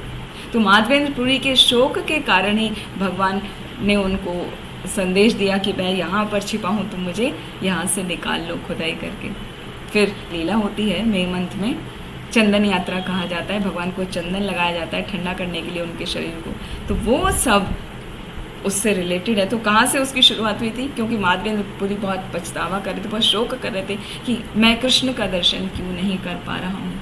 इसी प्रकार गोपियाँ भी बहुत शोक से व्याकुल होती हैं जब भगवान का दर्शन वो नहीं कर पाती। 10वें स्कंद में उसका वर्णन आता है, विरह गीत में, जो गोपी गीत के नाम से प्रसिद्ध है, कि किस प्रकार कृष्ण को ना पाकर वो शोक कर रही हैं और शोक करके भी उन्हीं का गुणगान कर रही हैं, उन्हीं की लीलाओं का आस्वादन कर रही हैं, उन्हीं को याद कर रही हैं। इस प्रकार उनका स्मरण करके उन्हीं के प्रति पूर्ण रूप से शरणागत हैं। तो इस प्रकार हम अपने शोक को भगवान की सेवा में लगा सकते हैं। और जैसे कहा जाता है कि कांक्षति न कांक्षति, भक्त को कभी भी इच्छा नहीं करनी चाहिए, लेकिन भक्त कुछ इच्छा कर सकते हैं। कैसे? जैसे भगवान का दर्शन पाने की, कि भाई हम धाम में जा रहे हैं तो हमें भगवान का दर्शन मिले। सपोज़ आप लेट हो गए, आपको पट बंद मिले, आप दर्शन नहीं कर पाए, तो आप वहाँ पर रुकें। नेक्स्ट टाइम जब खुलेगा, भोग लग रहा है तो आधा घंटा वेट कर सकते हैं। आधे घंटे के बाद जब खुलेगा फिर आप दर्शन करेंगे। तो वो जो लालसा है, जो वो इच्छा है, वो भक्त को करना चाहिए कि भगवान का दर्शन मैं कैसे करूं और भगवान की सेवा में कैसे करूं। भक्तों का संग पाने की उसको इच्छा करनी चाहिए। कोई सीनियर डिवोटी आए हैं, बहुत सीनियर, जैसे महाराज हैं, है ना, बहुत गुरु महाराज हैं जो दीक्षा दे रहे हैं, वो जगह जगह विभिन्न विभिन्न स्थानों में जाते हैं जिससे वो भक्तों को अपना संग दे सकें और भक्ति के मार्ग में वो ला सकें। तो इस प्रकार वो इच्छा हमें करनी चाहिए कि भक्तों का हम कैसे संग पाएं और किस प्रकार सेवा करें। और फिर था भक्तिमान। भक्तिमान कि भक्त को ना एक लोभ होना चाहिए। कहा जाता है कि लोभ अच्छी चीज़ नहीं है, लोभ नहीं करना चाहिए, लेकिन भक्त क्या होता है, वो किसी भी स्थिति में भक्ति नहीं छोड़ता। तो वो एक प्रकार से लोभ ही रहता है कि मैं कैसे और आगे आगे आगे भक्ति में लगा रहूं, चाहे उसका कुछ भी चला जाए, वो भक्ति को नहीं छोड़ता। और जैसे रूप गोस्वामी पाद भी बोलते हैं ना, कृष्ण भक्ति रस भावता मति क्रियताम यदि कुतो अपि लभ्यते तत्र लौल्यम अपि मूल्यम एकलम जन्म कोटि सुकृतेन लभ्यते। कि कुछ भी हो जाए, हमें कृष्ण भक्ति को कभी छोड़ना नहीं चाहिए, उसको ज़्यादा से ज़्यादा प्राप्त कर लेना चाहिए, उसको वो लालच रहना चाहिए मन में कि कैसे मैं कृष्ण भक्ति प्राप्त करूं। कृष्ण भक्ति रस भाविता मति क्रियताम यदि कुतो अपि लभ्यते, कि किस प्रकार मुझे और मिलेगा। तत्र लौल्यम अपि मूल्यम एकलम, उसका मूल्य है केवल लौल्य, लालच, हाँ, भक्तिमान होने का लालच। कैसे मुझे भक्ति में लगा रहूं मैं, कैसे मैं भक्ति में आगे बढ़ूं, वो लालच हमेशा बना रहना चाहिए। तो वो कहलाता है भक्तिमान स्थिति। तो भक्त इस प्रकार अपने इन क्वालिटीज़ को भक्ति में लगा सकता है। जैसे यहाँ पे कहा गया है, ना हर्षति, कभी हर्ष नहीं करना, कभी शोक नहीं करना, कभी द्वेष नहीं करना, कभी किसी प्रकार का कोई भौतिक इच्छा नहीं करना, शुभ अशुभ का परित्याग करना और भक्तिमान बनना। तो ये सब किस प्रकार भक्त अपने लिए यूज़ कर सकता है, अपने लिए मतलब अपने सेंस ग्रेटिफिकेशन के लिए नहीं, भगवान की सेवा करने के लिए। तो वो हर प्रकार से भगवान की सेवा में लगा रहता है। और जैसा ये श्लोका है, ऐसा ही श्लोका एक सिमिलर आता है 5वें अध्याय में भगवद गीता के ना, तद्बुद्धया तदात्मानः तत्निष्ठा तत्परायणः गच्छन्ते पुनरावृत्तिम ज्ञान निर्धूत कल्मषा, कि तद्बुद्धया, जो मेरी बुद्धि है, हाँ, तद आत्मना, जो मेरा ये मन है, तद निष्ठा, जो मेरी निष्ठा है, जो मेरी श्रद्धा है, तत्परायणा, हाँ, वो जो मेरी शरणागति है, वो सब कहाँ होना चाहिए। गच्छन्ते पुनरावृत्तिम ज्ञान निर्धूत कल्मषा, ज्ञान के द्वारा उस कल्मष को काट के और भगवान के शरणागति प्राप्त करने के लिए लगानी चाहिए। कि कुछ भी हो जाए, अपना मन, बुद्धि, आत्मा, आत्मा मतलब यहाँ पे श्रद्धा से मतलब है निष्ठा, हाँ, उसको कैसे हम भगवान में लगा के रखें, तो वो करना चाहिए। और 5वें अध्याय में आता है ना, प्रहस्यति प्रियम प्राप्यम ना उद्वेजितम प्राप्य च अप्रियम स्थिर बुद्धि असम्मूढ़ो ब्रह्मविद ब्रह्मणि स्थितः, जो ना बहुत प्रसन्नता प्राप्त करने पर बहुत खुश नहीं होता है और कुछ ना प्राप्त होने पर, आकांक्षा के अनुसार, उसकी इच्छा के अनुसार प्राप्त ना होने पर क्रोध आता है ना, तो वो उद्वेजित नहीं होता, उद्वेलित नहीं होता, एंजाइटी नहीं आती उसको। स्थिर बुद्धि असम्मूढ़, उसकी बुद्धि को स्थिर रखता है किसमें, भगवान के शरणागति में, भगवान की सेवा में। असम्मूढ़ हो, वो मोह रहित रहता है, इन सभी स्थितियों में समान रहता है। वो क्या करता है, ब्रह्मविद ब्रह्मणि स्थितः, ऐसा भक्त जो होता है वो पहले से ही भगवान में स्थित रहता है, मतलब भगवान की सेवा में, भगवान की भक्ति में वो लगा रहता है। और यहाँ पर लास्ट में बताया गया है कि वह परमेश्वर की प्रसन्नता के लिए बड़ी से बड़ी विपत्ति को भी सहने के लिए तैयार रहता है। भक्ति के पालन में उसके लिए कुछ भी बाधा नहीं बनता, ऐसा भक्त कृष्ण को अतिशय प्रिय है। तो जैसे प्रहलाद महाराज किसी भी बाधा को आसानी से पार कर गए और भगवान के वो प्रिय भक्त बने। फिर चित्रकेतु का एक एग्जाम्पल आता है कि किस प्रकार वो बहुत शोकातुर हो गया था जब एक बार उसके पुत्र की मृत्यु हो गई थी। तो कि अरे आप मेरा पुत्र आप क्यों चले गए, मुझको छोड़कर क्यों चले गए, सभी रानियां विलाप कर रही हैं, वो विलाप कर रहा है। तो फिर वो क्या हुआ, उसके विलाप को सुन के नारद जी ने उसको शिक्षा देने के लिए क्या किया, उस पुत्र को थोड़ी देर के लिए जीवित कर दिया। वो पुत्र उठा और उठ के अपने पिता को शिक्षा देने लगा कि आप किसके लिए शोक कर रहे हो, ये आत्मा है ना, ये शरीर है, शरीर के लिए तो शोक नहीं करना चाहिए। तो जैसे अभी इस जन्म में आप मेरे माता पिता हैं, पिछले जन्म में कोई और मेरे माता पिता थे, उससे पिछले जन्म में मेरे कोई और माता पिता थे, अनेक अनेक जन्मों से मैं जन्म लेता आया हूँ और मेरे हर बार अलग अलग माता पिता हो रहे हैं। तो मैं किसको अपना माता पिता मानूं? आप मेरे लिए शोक कर रहे हो तो वो शोक व्यर्थ है, वो आप शोक मत करो, क्योंकि कोई लिंक ही नहीं है। मैं आपका पुत्र केवल इस जन्म में हूँ, और आपके भी पता नहीं कितना ऐसे संतान रहे होंगे, तो इसलिए आप शोक मत करो।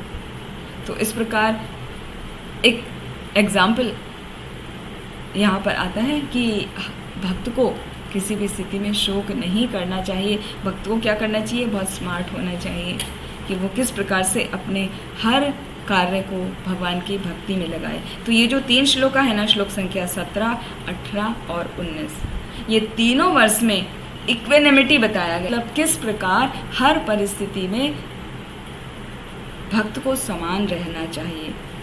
हर्ष में, द्वेष में, शोक में, मतलब कभी भी ज़्यादा प्रसन्न ना हो, दुखाने पे दुखी ना हो, कुछ प्रॉब्लम होने में आप उसके लिए पछताए ना कि हाय ये ऐसा क्यों हो गया, कुछ चला गया हमसे तो हमारा छिन गया, ऐसा करके शोक ना करें। कुछ प्राप्त करने की अननेसेसरी इच्छा ना करें, इच्छा करें तो भगवान को प्रसन्न करने की, और शुभ अशुभ दोनों का परित्याग कर दें और भक्तिमान बने रहें। यही इस श्लोक का संदेश है। और आगे वाले श्लोक में आएगा कि किस प्रकार जो भक्त शत्रु और मित्रों के प्रति समभाव रखता है, मान अपमान में समान रहता है, गर्मी और सर्दी में समान रहता है, वो भगवान को प्रिय है। निंदा और स्तुति, मतलब किसी आपका कुछ मान किया जाए, अपमान किया जाए, हर एक में वो हर स्थिति में समान रहता है, तो वो भक्त मुझे बहुत प्रिय है। तो इस प्रकार से ये श्लोक का यहाँ पर हमने एक्सप्लेन किया। कृष्णा माता जी, धन्यवाद, प्रणाम। बहुत सुंदर क्लास थी आपकी। माता जी, मेरा एक प्रश्न है या आप क्लैरिफिकेशन मतलब है कि आपने लौल्यम के बारे में बताया, जो लालच जो होती है भक्तों में होनी चाहिए हमेशा। तो माता जी, अगर ये जो लौल्यम है, ये कभी कभी ऐसा लगता है, प्रतीत होता है कि ये है, मतलब ये है हमारे साथ, मतलब कि भाई वो लालसा है, और कभी कभी ऐसी लगती है कि वो लालसा नहीं है।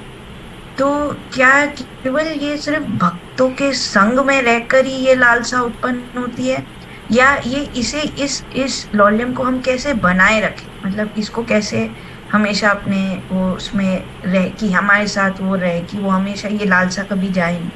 इसके लिए हमें क्या करना चाहिए माता जी? अगर आप इस पे थोड़ी दृष्टि डाल से आपने बता सकते हैं विचार। हरे कृष्ण माता जी, धन्यवाद, प्रणाम। बहुत सुंदर क्लास थी माता। थैंक यू माता जी, आपका प्रश्न बहुत ही सुंदर है, इस वर्ष से रिलेटेड है, बहुत ही अच्छा आपने प्रश्न किया है माता जी। तो जैसे यहाँ पर श्रील रूप गोस्वामी ने कोट किया है, वो बताते हैं तत्र लौल्यम अपि एकलम मूल्यम। वो लौल्य, जिस लौल्य की बात हो रही है, वो लौल्य है लालच। लालच कौन सा? भक्ति का लालच, भक्ति में आगे बढ़ने का लालच, भक्ति में ज़्यादा से ज़्यादा लविंगली डिवोशनल सर्विसेज करने का लालच। तो वो आपको रखना चाहिए। और वो आपने पूछा कि वो कैसे बढ़ेगा। वो जब हम भक्तों के संग में आते हैं, भक्तों के संग मिलकर सेवा करते हैं, तभी वो लालच बढ़ता है, घर बैठ के तो नहीं बढ़ता। तो ज़्यादा से ज़्यादा हम सेवा में लगे रहें, भक्तों के संग, भक्तों का संग करें, उनके साथ में नाम जप करें, कीर्तन करें, उनके साथ किसी भी प्रकार की कोई सेवा करें और भगवान की सेवा करें। और साथ में बढ़ेगा लालच जब हम ज़्यादा से ज़्यादा जो प्रभुपाद और प्रभुपाद के जो शिष्य हैं उनके जब हम लेक्चर सुनेंगे, वो सीधे कानों के द्वारा हमारे हृदय में उतरते हैं। तो तब हमें उससे पता चलता है कि हमारे अंदर जो मैल है ना हृदय में, वो कितना जमा है, वो कैसे साफ होगा। वो निरंतर जब हम बार बार श्रवण करते हैं तब होगा। कई बार होता है क्या, जब शुरुआत के समय में जब भक्ति में नए होते हैं, तब लगता है कि हमने भगवत गीता पूरी पढ़ ली, भागवतम पूरी पढ़ ली, सुन ली, वो ही तो बार बार रिपीट हो रहा है, क्या है इसमें, सुन लिया ना, बस हो गया, बस बंद करो। तो वो स्थिति रहती है। लेकिन जब हम बार बार उसको श्रवण करते हैं, जैसे गुरु महाराज बोलते हैं कि ये जो भक्ति है, इसका कुछ भी यदि आपको मूल्य चुकाना पड़े तो भी चुकाओ, लेकिन भक्ति कभी हाथ से मत जाने दो। भक्ति को पकड़ के रखो, क्योंकि वो भक्ति ही है जो आपको भगवान से जोड़ के रखेगी। भक्तिमान बनोगे आप भक्ति करके, तभी भगवान के प्रिय बन सकोगे, तभी हम भगवत धाम जाने के योग्य बन सकेंगे, अदरवाइज नहीं। तो जितना ज़्यादा से ज़्यादा हम जो वरिष्ठ वैष्णव हैं उनके मुख से वर्णन सुनते हैं, उनका जो कमल लोटस माउथ है, उनसे जो वाणी निकलती है वो सीधा हृदय में प्रवेश करती है और हमारे चित्त का जो मैल है वो दूर करती है, जैसे चैतन्य महाप्रभु ने किया। खाली हम ये नहीं कह रहे कि वरिष्ठ भक्तों को ही सुने, आप चैतन्य महाप्रभु का पढ़िए, उनके क्या संदेश हैं वो बुक्स में अवेलेबल हैं। टीचिंग्स ऑफ लॉर्ड चैतन्य, यदि आप पूरे चैतन्य चरितामृत नहीं पढ़ सकते हैं तो शॉर्ट बुक है टीचिंग्स ऑफ लॉर्ड चैतन्य, चैतन्य महाप्रभु की शिक्षाएँ करके स्मॉल बुक है, मीडियम बुक साइज़ की, तो वो पढ़िए। भागवतम में इतने संदेश हैं जो श्रील प्रभुपाद ने इतने सुंदर विभिन्न आचार्यों की टीका टिप्पणियाँ लेके बताए हैं। तो जब हम वो बार बार अध्ययन करते हैं और वरिष्ठ वैष्णवों के मुख से सुनते हैं तो हमारा चेतो दर्पण मार्जनम भव महा दावाग्नि निर्वापणम, तो हमारे चित्त का मैल दूर हो जाता है, चित्त रूपी जो दर्पण है वो साफ हो जाता है और हमें नज़र आने लगता है कि भक्ति क्या है और हमें भगवान की किस प्रकार सेवा में लगे रहना चाहिए, वो भी निरंतर कंटिन्यूअस। सततम कीर्तयन्तो माम यतन्तश्च दृढ़व्रता कथयन्तश्च माम भक्त्या नित्य युक्ता उपासते। कंटिन्यूअस भगवान का जो हमें कीर्तन है, नाम जप है और भगवान के नामों का, कथाओं का श्रवण है, वो करते रहना चाहिए। तो वही लालच है, उसी को यहाँ पर रूप गोस्वामी पाद ने बताया है। तत्र लौल्यम अपि मूल्यम एकलम, कृष्ण भक्ति रस भावितामति, कृष्ण की भक्ति में रस आना चाहिए, उसी में अपनी मति को लगाना चाहिए।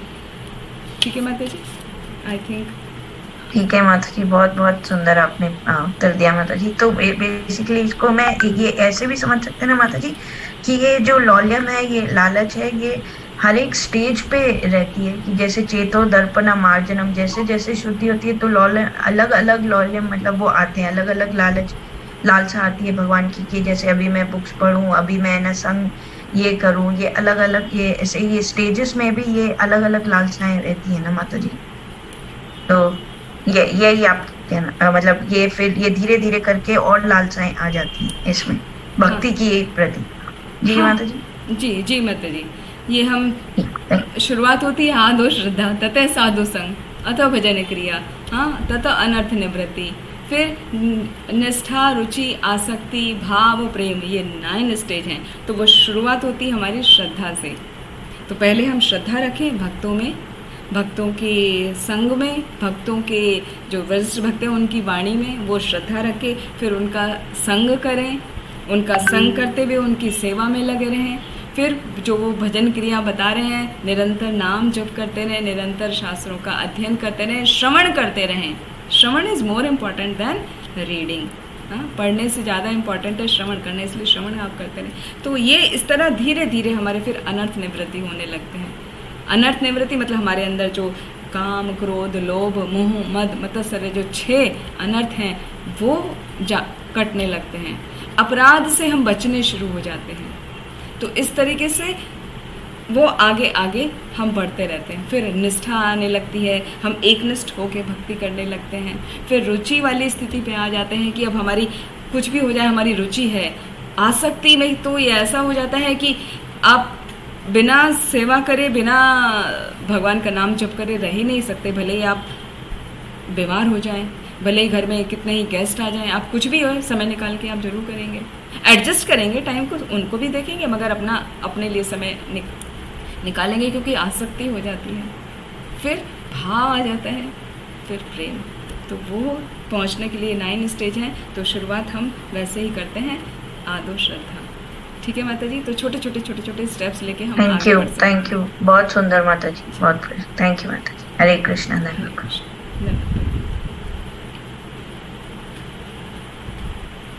हरे कृष्ण माता जी, दंडवत प्रणाम माता जी। बहुत सुंदर क्लास से आपने और अपने पिछले श्लोकों का भी कवर किया, तो उसका भी समरी हो गया हम लोग का। तो माता जी, आज के श्लोका से मेरा क्वेश्चन था कि जैसे आपने शुभ अशुभ का बताया कि शुभ अशुभ तो ठीक है, लेकिन शुभ कार्य को कैसे छोड़ देते हैं, वो उसका आंसर समझ आया। माता जी, एक और वर्ड है पछतावा का है, मतलब सोचती। तो इसमें जी माता जी, तो प्रभुपाद ने तो एक लाइन में लिखा है कि अभी कोई प्रिय वस्तु खो जाती है तो उसके लिए वो पछतावा नहीं करता। मगर माता जी जैसे हम कभी सुबह मॉर्निंग अगर हमारा जपा कुछ छूट गया या हमारी भक्ति से रिलेटेड कुछ काम छूट गए या हमने कभी किसी का बुरा कर दिया तो एक पछतावा होता है ना। तो वो पछतावा फिर किस में आता है? तो अब भगवान कह रहे पछताता नहीं है, तो उसके लिए तो पछताना पड़ेगा। तो इसको कैसे समझे? जी जी जी, बहुत बहुत सुंदर प्रश्न है माता जी। जैसा आपने बीच में भी बताया था कि ये सारी क्वालिटी भगवान बता रहे हैं कि नहीं करनी, हर्ष नहीं करना, द्वेष नहीं करना, पछतावा नहीं करना, इच्छा नहीं करनी, फिर भी उसको कैसे भक्ति में लाया जाए, भक्ति में आके उसको लगा के हम वो कर सकते हैं, तभी खराब नहीं है। यदि वो आप कार्मिक स्टेज पे कर रहे हैं, अपने प्रसन्नता के लिए, सेल्फ ग्रेटिफिकेशन के लिए, सेंस ग्रेटिफिकेशन के लिए कर रहे हैं, तो उसके लिए मना किया है, ना ना ना। लेकिन यदि भक्ति के लिए कर रहे हैं तो वो किया जा सकता है, क्योंकि वो भक्तिमान बनना है ना। तो भक्तिमान में वो सारे वर्ड हाँ हाँ हाँ हाँ हो जा रहे हैं। तो पछतावा यदि आपने माला समय से नहीं पूरी कर पाए हैं किसी वजह से, तो आपको ग्लानि होनी चाहिए ना, पछतावा होना चाहिए कि ओ मैं नहीं कर पाई। तो अगले दिन पहले दिन का राउंड कंप्लीट करें, फिर उस अगले दिन का फिर तब काउंट करना शुरू करें कि अच्छा मेरा now I am starting today's chanting. तो ऐसा होता है, कोई उसमें मतलब घबराने वाली बात नहीं है। भक्ति का जो प्रोसेस है ये बहुत लंबा है, पूरा आजीवन करना है आपको। तो कभी कभी ऐसी भी स्थिति आ जाती है, तो यदि आपको पछतावा नहीं होगा तो आप भक्तिमान बन ही नहीं पाएंगे। तो वो भक्ति में आप यदि प्रोसेस में कुछ गड़बड़ हो रही है आपसे, तो आपको पछतावा जरूर होना चाहिए। गलती से किसी भक्त का अपमान हो गया है तो पछतावा नहीं करेंगे तो कैसे होगा, वहाँ तो संबंध खराब हो जाएगा। तो वहाँ पे पछतावा होना चाहिए। तो यहाँ पे जो भगवान ने इन क्वालिटीज़ का वर्णन किया है, ना ना ना, मत करो मत करो, वो किसके लिए? वो मैटीरियली। लेकिन भक्ति में आगे बढ़ने के लिए लास्ट वर्ड में बताया ना, वो सब 6 क्वालिटीज़ को एक शब्द में पिरो दिया है, भक्तिमान। वो भक्तिमान बनने के लिए यदि वो करना पड़ रहा है आपको, वो आवश्यक है, वो ज़रूरी है, वो करना चाहिए माता जी। ठीक है, तो पछतावा बहुत अच्छी बात है भक्ति में यदि आगे बढ़ना है हमें, तो वरना भक्ति रुक जाती है। कई बार ऐसी स्थिति होती है, कई भक्त प्रैक्टिकल एग्जाम्पल बता रहे हैं, जैसे किसी वजह से सपोज़ बीमार हो गए, हॉस्पिटलाइज हो गए, तो जब नहीं कर पाए, जब छूट गया क्योंकि वो अनकॉन्शियस वाली स्टेज में थे, आईसीयू में थे, तो नहीं कर पाए।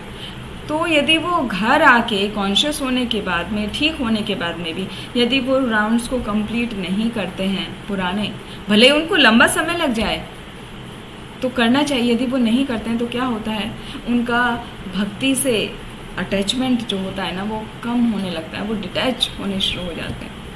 और यदि किसी भक्त का भी संग ऐसे में नहीं लिया तो वो डिटैचमेंट इतना बढ़ जाता है कि धीरे धीरे वो भक्ति से दूर होते चले जाते हैं।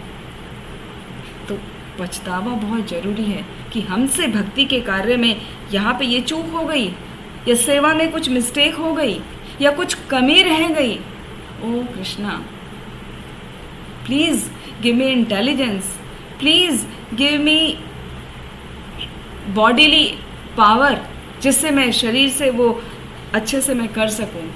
मुझे उतना स्ट्रेंथ दीजिए, उतनी इंटेलिजेंस दीजिए कि मुझको कैसे वो सेवा को करना है।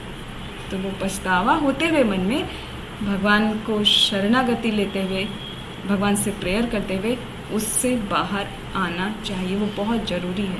अपराधों से बचने का यही एक तरीका है, वरना फिर फटाफट अपराध भी शुरू हो जाते हैं और फिर सीधे आप बाहर ही आ जाते हैं कृष्णा कॉन्शियसनेस से। तो पछतावा करना जरूरी है माता जी। जी माता जी, बहुत ही मुझे क्लियर हो गया ये श्लोक। थैंक यू माता जी। माता जी, एक रिक्वेस्ट है जी। जैसा आप भागवतम का जो चैप्टर वाइज यूट्यूब पे डालती है ना जी, वो सब मैं देखती हूँ माता जी, लेकिन शुरू से मैं देखना चाहती हूँ। तो अगर आप मुझे पहला एपिसोड का जो होगा लिंक अगर आप वो सेंड कर दें तो बड़ी जी। जी माता जी एक्चुअली जब मैंने शुरू किया था, मैंने ऑनलाइन शुरू किया था, और ये कैंटो 3 तक, मेरा कैंटो 3 मिड तक ये करीब 20 या 22 चैप्टर है कुछ, या 24 चैप्टर है। वहाँ तक मुझे इतना क्लिक नहीं किया रिकॉर्ड करने का।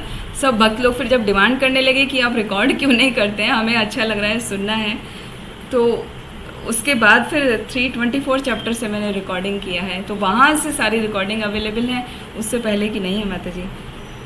तो मैं- मतलब जो भी जी पढ़ना होगा आपका आफ्टर थर्ड कैंटो जी जी प्लीज आप शेयर कर, क्योंकि मुझे मिल नहीं रहा है माता जी। जब से आप डालती है तो मैं रेगुलर इसको सुनती हूँ माता जी। ओके ओके माता जी, मैं अपना लिंक डाल दूँगी उसमें यूट्यूब का, या जो भी आपके पास ऑलरेडी एक लेक्चर होगा ना, उसमें तब- जहाँ मेरा आइकन दिखता है आप उस पर क्लिक करिए तो पूरा लिस्ट खुल जाएगा। उसमें 3 प्लेलिस्ट हैं, तो भागवतम, श्रीमद् भागवतम कथामृतम करके है, आप उस पर क्लिक करेंगे तो पूरे लेक्चर्स आपको दिखाई देंगे, सब उस पर अपलोडेड हैं प्लेलिस्ट में। जी माता जी, सब्सक्राइब्ड है आपका चैनल, तो उसको मैं अच्छा। सर्च करती हूँ। हाँ जी हाँ माता जी, हाँ, थैंक यू। मैं आपको अलग से भी भेज देती हूँ माता जी, ठीक है। जी फिर माता आप जी, नेक्स्ट थैंक नेक्स्ट ढूंढते रहिएगा जी। थैंक यू वेरी जी मच माता माता जी। हरे कृष्ण। हरे कृष्ण माता जी, दंडवत प्रणाम। धन्यवाद बहुत ही प्रणाम सुंदर माता कथा थी माता जी आज की। थैंक माता यू। जी, एक दो प्रश्न है। एक माता जी, एक तो आदमी सुख को तो छिपा लेता है, बट शोक थोड़ा छिपाना मुश्किल होता है, तो उसके लिए कुछ टिप्स हो तो आप बताइए। दूसरा प्रश्न माता जी, हमेशा भक्ति में बोलते हैं ग्रेटफुलनेस होना चाहिए, तो ग्रेटफुल व्यूज एक्सप्रेस करते करते माता जी अटैचमेंट हो जाती है भक्तों के संग में। So how to control that attachment, because sometimes that attachment is not very good माता जी, कभी कभी बाधा उत्पन्न होती है, बट ग्रेटफुलनेस होना बहुत जरूरी है भक्ति मार्ग में आगे बढ़ने के लिए माता जी। तो हाउ टू कंट्रोल दैट, ये थोड़ा मुझे समझाइए। हरे कृष्ण माता जी, धन्यवाद। थैंक यू माता जी। बहुत बहुत सुंदर आपका प्रश्न है कि भक्तों के साथ अटैचमेंट हो जाता है, उसको कैसे कंट्रोल करके रखें। तो जैसे चैतन्य महाप्रभु ने ही बताया है, आत्मेंद्रिया प्रीति वांछा तारे वाली काम, कृष्ण इंद्रिया प्रीति वांछा धरे प्रेम नाम। तो जब भी हमारा मन ऐसे हमें लगे कि किसी भक्त के प्रति आकर्षित हो रहे हैं, हम उसके प्रति अटैच हो रहे हैं, ग्रेटिट्यूड बहुत अच्छी बात है, हमें ग्रेटिट्यूड जरूर पे करना चाहिए, लेकिन ग्रेटिट्यूड एक सीमा में रहता है ना। आपने उनके प्रति अपना आभार प्रकट किया, वो करके फिर आप अपना सेवा में लगिए, बस ग्रेटिट्यूड प्रकट करना है उतना। वहाँ पे यदि अटैचमेंट आपको फील हो रहा है, आपको अटैचमेंट आ रहा है, तभी तुरंत ये वाला श्लोक माइंड में आना चाहिए, आत्मेंद्रिया प्रीति वांछा। मुझे खुद को क्या, मैं सेंस ग्रेटिफिकेशन तो नहीं उसमें ढूंढ रहे हैं हम, कि मुझे उनसे अटैच होके खुद को अच्छा लग रहा है कि भाई जब हम उनके संपर्क में रह रहे हैं हमें बहुत आनंद लग रहा है, अभी नहीं मिल पा रहे हैं तो दुख हो रहा है, वो वाला अटैचमेंट नहीं होना चाहिए।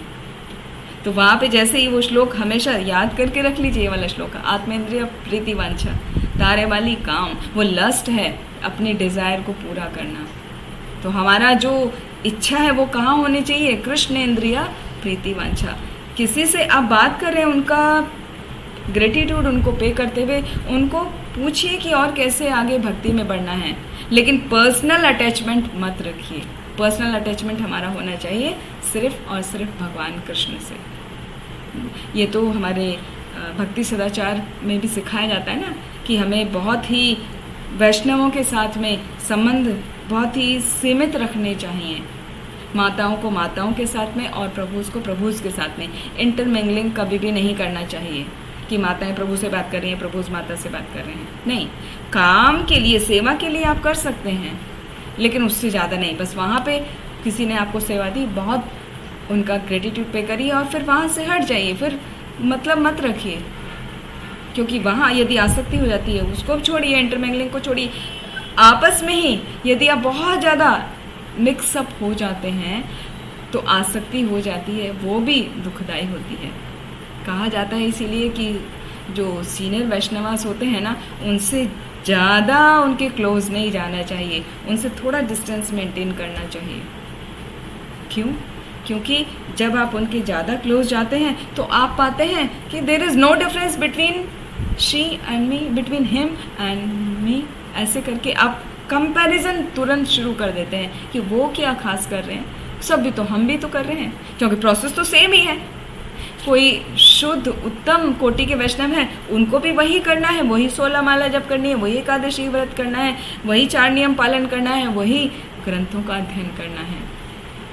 वही मध्यम अधिकारी करता है और वही कनिष्ठ अधिकारी को करने के लिए कहा जाता है। लेकिन जब हम ज़्यादा नज़दीक जाते हैं तो हमारे क्या वो ह्यूमन टेंडेंसी है कि हम तुरंत कंपेयर करने लग जाते हैं। आप उससे बच ही नहीं सकते, वो ह्यूमन टेंडेंसी है। अरे वो क्या है, हम भी तो ऐसा कर रहे हैं, क्या खास है उसमें, कौन सी बड़ी बात कर दी, अपना बड़ा बड़ा नाम कर रहे हैं, हमको भी मिलना चाहिए ऐसा। तो वो फीलिंग आने लगती है, वो एनवियसनेस में बदल जाती है। इसीलिए अटैचमेंट नहीं होना चाहिए। उनकी सेवा करिए, भक्तों के संग रहिए। कोई आपको सेवा दे रहा है, किसी के थ्रू आपको बहुत अच्छे से भगवान की सेवा करने का अवसर प्राप्त हो रहा है, अपना ग्रेटिट्यूड पे करिए, लेकिन फिर अपनी प्रीति कृष्ण पर लगा के रखिए। वहाँ पर अटैचमेंट जरूरी है, कहीं और नहीं। ये श्लोका अपना कहीं लिख लीजिए, याद कर लीजिए। जहाँ पे अटैचमेंट आने लगे, समझिए कि अटैचमेंट मुझे पर्सन पे आ रहा है कि कृष्ण पे आ रहा है। यदि उस पर्सन पे आ रहा है, भले ही वो वैष्णव हो, यदि वो अटैचमेंट आत्मेंद्रिया वाले उसमें फिट बैठ रहा है, तो वहाँ पे हट जाना चाहिए, उसको समझ के कि वो तो लस्ट है, डिज़ायर है। मुझे क्या करना है, कृष्ण इंद्रिया प्रीति वांछा करना है। ठीक है माता जी, ऐसे इससे बचा जा सकता है। जी माता जी, बहुत ही सुंदर आंसर। माता जी वो श्लोक आप डाल दीजिएगा ग्रुप में माता जी। ठीक है, मैं डाल दूंगी, आज ही डाल दूंगी। Because it's very natural tendency माता जी की बहुत दिन किसी के साथ रहो तो धीरे धीरे यू ऑलवेज फील कि ग्रेटिट्यूड तो होना चाहिए, बट वो ग्रेटिट्यूड कब चेंज होने लगता है, so then you feel hurt. Yes ma'am, thank you so much माता जी, धन्यवाद माता जी। पर जब भी आप कहते हैं कि हरे कृष्णा, माता जी, माता जी जब भी है ना ग्रेटिट्यूड और ऐसे होता है, पर संग करने को अच्छा लगता है, जैसे you are learning so much from them, so it makes you feel that because when you are you don't know anything at all, and when you come in contact with them, then they teach you a lot in your life, and then the gratitude is there, but then you would like to be with their company because you're learning all the time something from them, no? Mm-hmm. Yes, you can learn all the time from senior devotees, no problem at all. पर फिर उनके साथ संग करना अच्छा लगता है ना, मतलब you want to be in their company all the time. Yes yes yes, वो तो संग के लिए हम बार बार बोलते हैं ना कि साधु संग करना चाहिए, साधु संग सर्वशास्त्र का लव मात्र साधु संग सर्व सिद्धि है। तो साधु संग पे तो पूरा स्ट्रेस ही दिया गया है, हमें संग करना है, लेकिन संग से अटैच नहीं होना है, अटैचमेंट को मना किया गया माता जी।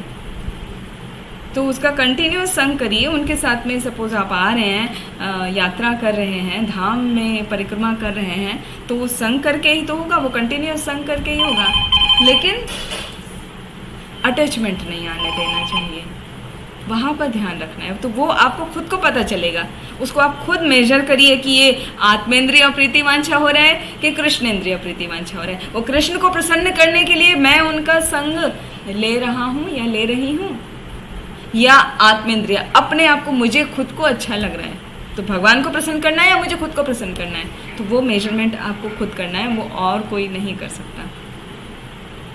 कहा जाता है ना, भक्ति सिद्धांत सरस्वती महाराज बोलते थे कि हमारा मन इतना हमें विचलित करता है ना। भगवान कृष्ण ने भी कहा है, चंचला ही मना कृष्णा प्रमादी बलवद्दृढ़म तस्सा हम निग्रह मन्ये वायुरे सुदुष्करम, कि मैं अपने, अर्जुन बोल रहे हैं कि मैं अपने मन को वश में नहीं कर सकता, ये वायु को मैं वश में कर सकता हूँ, मन इतना चंचल है। तो भगवान बताते हैं ना, अभ्यास ने तो कौनते या वैराग्य ने चेक रहे थे। अभ्यास करो और उस चीज़ से जिससे अटैच हो रहे हो उसका वैराग्य करो। और भक्ति सिद्धांत सरस्वती महाराज ने भी बताया क्या, कि हमारा मन इतना हमें परेशान करता है ना, उसको सुबह उठ के जूतों से पीटना चाहिए कि अरे मेरे मन, मुझको परेशान मत कर, भक्ति करने दे।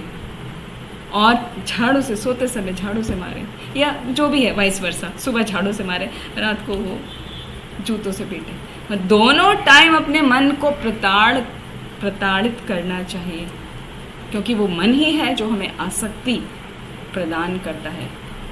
तो ये एक तराजू की तरह कृष्णेंद्रिय प्रीति वांछा और आत्मेंद्रिय प्रीति वांछा, इसको रखना है, मेजर करना है कि ये मैं किसके लिए कर रही हूँ। तो जब आप अपने आप को रोज मेजर करेंगे तो फिर आप आसक्त नहीं होंगे, किसी प्रकार के अपराध से नहीं उलझेंगे, आप बचे रहेंगे। और ग्रेटिट्यूड भर भर के कीजिए। ग्रेटिट्यूड करना बहुत ज़रूरी है, भक्ति में भी और सामान्य जीवन में भी, भौतिक जीवन में भी। ग्रेटिट्यूड ही सक्सेस का पहला सूत्र है। तो ग्रेटिट्यूड हमें ज़रूर करना चाहिए, कृतज्ञ होना चाहिए। भगवान कृष्ण भी कहते हैं ना, कृतज्ञ रहना चाहिए हमेशा, किसी ने आपके लिए कुछ किया है। ठीक है माता जी? थैंक यू माता जी। Any other question? किसी और का कोई प्रश्न, कोई जिज्ञासा? हरे कृष्णा माता जी। हरे कृष्ण। मेरी जिज्ञासा आज के चैप्टर से रिलेटेड नहीं है, लेकिन जी। जस्ट एक जिज्ञासा है कि इस्कॉन भक्ति में या मतलब कृष्ण जी की भक्ति में एकादशी को सर्वोपरि माना गया है, जी। तो उसका हम उपवास कैसे कर सकते हैं?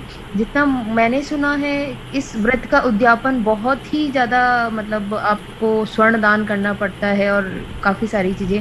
ये उस तरीके से है या ये बिल्कुल बहुत सादे तरीके से है, सरल तरीके से है? इस बारे में अगर कुछ प्रकाश डाल सकते। जी जी जी माता जी, thank you very much for asking such a good question. तो ये जो है, पहला आपने कहा एकादशी, एकादशी प्रमुख है। एकादशी इसलिए प्रमुख है, भक्ति विनोद ठाकुर ने भजन में लिखा है, माधव तिथि भक्ति जननी जतन पालन करी। दूसरी लाइन अभी याद नहीं आ रही कि ये माधव तिथि है। एकादशी की तिथि को भगवान ने अपना नाम दिया है, वो सबसे इम्पॉर्टेंट है, उसका हमें यत्न पूर्वक पालन करना चाहिए, कभी भी उसको छोड़ना नहीं चाहिए। क्योंकि एक एकादशी का पालन करने से अन्य सभी व्रत पूरे हो जाते हैं। यदि कोई रेगुलर एकादशी का पालन करता है तो फिर सोमवार के व्रत करने के, मंगल के व्रत करने के, गुरुवार के व्रत करने के, या संडे के, या कुछ लोग फ्राइडे सैटरडे, अलग अलग दिनों में अलग अलग श्रद्धा वाले लोग व्रत करते हैं, तो वो आवश्यक नहीं है यदि कोई एक एकादशी व्रत का पालन करता है जो महीने में 2 बार आती है। ठीक है, तो वो इतना इम्पॉर्टेंट है। फिर दूसरा पार्ट क्या था आपके क्वेश्चन का? मैंने सुना है इसका उद्यापन जो होता है उसको हाँ। स्वर्ण दान करना पड़ता है। जी जी, ठीक है माता जी, बताती हूँ। तो उसका जो लोग कुछ एकादशी करते हैं, जैसे कुछ इम्पॉर्टेंट एकादशी होती हैं, उनको वेदों के अनुसार उनके भाषा को समझ के, हाँ, या कुछ पंडितों से पूछ के केवल उनका पालन करते हैं, तो उनको उद्यापन करने की आवश्यकता होती है कि भाई हम तो 11 एकादशी करेंगे, उस साल में ये वाली एकादशी करेंगे, है ना, साल में मतलब जब जब ये वाली एकादशी आएगी या ये वाली 4 एकादशी आएंगी तो हम उनको करेंगे, तो उनको करके उनको फिर उद्यापन करना पड़ता है। लेकिन भक्त लोग क्या होते हैं, कृष्ण भक्त, वो तो हर एकादशी पे अगले दिन जो पारण करते हैं वो क्या है, वो एक तरीके से उसका उद्यापन ही है ना। वो एकादशी की और उसका उद्यापन हो गया। तो उद्यापन में करना क्या होता है भक्त को? सबसे पहले तो वो जो जब एकादशी पकड़ते हैं ना, तो एकादशी पकड़ते वक्त भगवान को प्रार्थना करना चाहिए, भगवान आपकी प्रसन्नता के लिए मैं एकादशी उपवास कर रहा हूँ या कर रही हूँ, कृपया मुझे शक्ति दीजिए कि मैं अच्छे से इसको पालन कर सकूं, जिससे आपकी सेवा में मैं लग सकूं, आपको प्रसन्न कर सकूं। और जब नेक्स्ट डे एक द्वादशी के दिन पारण करते हैं तो भगवान को प्रार्थना करना चाहिए, भगवान आपका बहुत बहुत धन्यवाद। ग्रेटिट्यूड भी यहाँ पर आ गया, भगवान को धन्यवाद करें कि भगवान आपका धन्यवाद, आपने मुझे इतनी शक्ति दी कि मैं एकादशी का पालन सुचारू रूप से कर पाई, और ये एकादशी मैं आपको अर्पित करती हूँ। तो वो भगवान को अर्पित करेंगे तो भगवान उसका फल अपने आप आपको 1000 गुना करके देते हैं। ठीक है, और जब तक आप उस प्रोसेस में नहीं आते तो आप कुछ एकादशी कर रहे हैं तो फिर आपको करना पड़ेगा ना, उस आपने वेदों के नियम के अनुसार किया है तो पारण भी फिर उसके अनुसार ही करना पड़ेगा। आप जो है ब्राह्मणों को भोज कराइए, उतना जितना उसमें मात्रा में स्वर्ण दान है, गौ दान है, ये दान है, वो दान है, वो आप सब करिए। लेकिन जब हम रेगुलर करते हैं तो उतना सब करने की आवश्यकता नहीं होती है। हाँ, आप इतना कर सकते हैं कि एकादशी के दिन आप पहले किसी ब्राह्मण को, यदि आपके घर में ब्राह्मण हैं, आप यदि ब्राह्मण फैमिली से हैं या आपके घर में ब्राह्मण दीक्षित हैं, तो पहले उनको कुछ प्रसाद दे दीजिए, उनको कुछ वस्तु दे दीजिए। आपकी श्रद्धा है, यदि वो नहीं कर सकते तो आप भगवान को अर्पित कर दीजिए कि भगवान हमने एकादशी उपवास किया और मैं ये एकादशी उपवास में ये किसी वैष्णव को या किसी ब्राह्मण को देना चाहती हूँ, तो भगवान के पास रख दें और फिर जब वो ब्राह्मण आए तब उनको आप दे दीजिए, ऐसा भी कर सकते हैं। लेकिन ऐसा कोई भक्ति में ऐसा हार्ड एंड फास्ट कोई रूल नहीं है कि आपको उतना स्वर्ण दान करना है, आपको उतना अनाज दान करना है, आपको गाय दान करना है, नहीं, वो सब उसमें शामिल नहीं है। ये सब तो इनको उल्टा आप जब एकादशी महात्म्य पढ़ते हैं, सुनते हैं, एकादशी महात्म्य का भी मैं डालती हूँ तो आप उसमें सुनिएगा, तो हर एक एकादशी का महात्म्य में ये रहता है कि इस एकादशी के पालन से हमें इतने गौदान का, इतने अश्वमेघ यज्ञ का या इतना महान महान कार्य करने का फल प्राप्त होता है।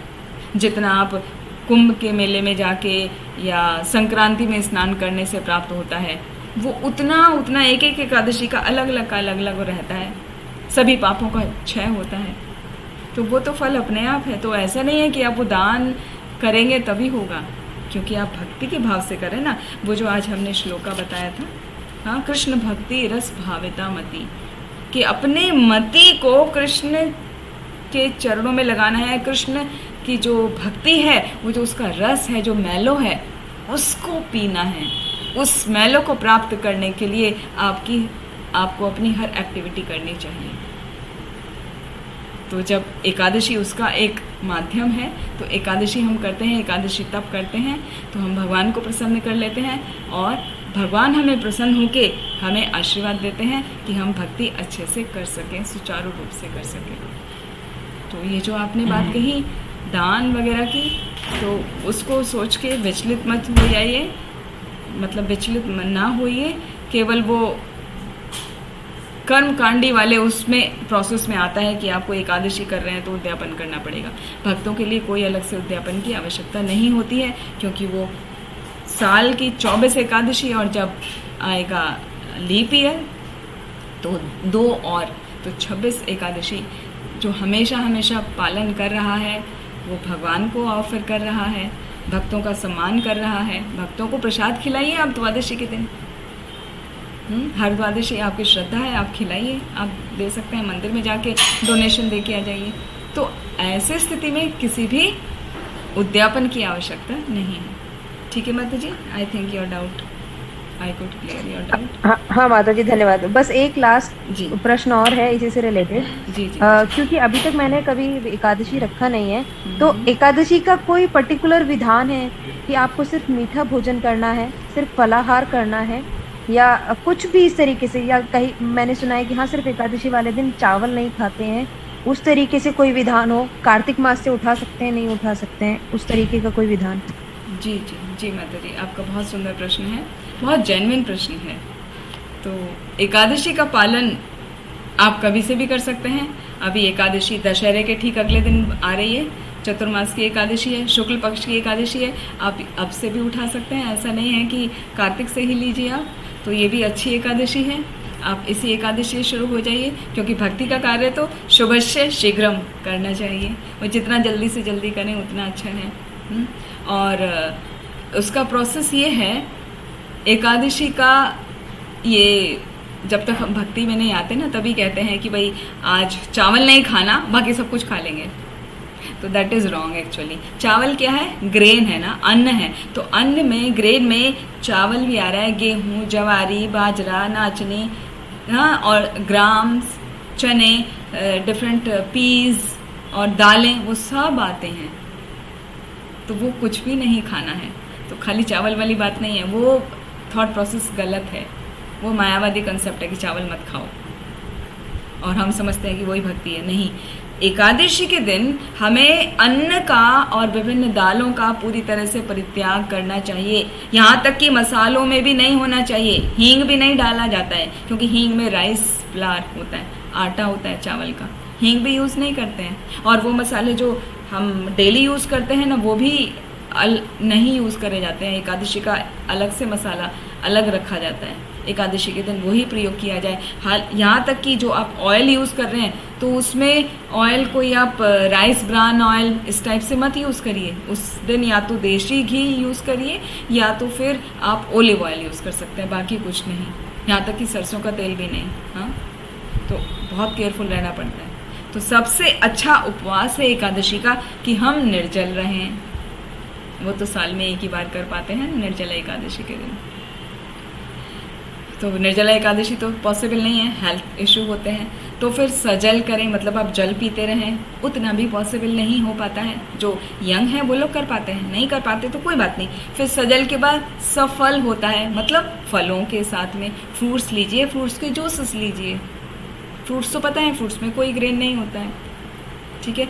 और उसके बाद में फ्रूट्स के बाद में उतना भी नहीं आपको सफिशेंट रहता, फ्रूट्स और फ्रूट्स के साथ में मिल्क और मिल्क प्रोडक्ट्स जो हैं वो आप घर के बने हुए लीजिए। क्योंकि बाहर यदि आप देखेंगे पेड़ा या बर्फ़ी, मलाई बर्फ़ी, बोलेंगे पूरा मिल्क का ही बनाए, लेकिन उसमें वो डालते हैं अरारोट, हाँ, कॉर्नफ्लोर डलता ही है, वो आपका उपवास टूट जाएगा।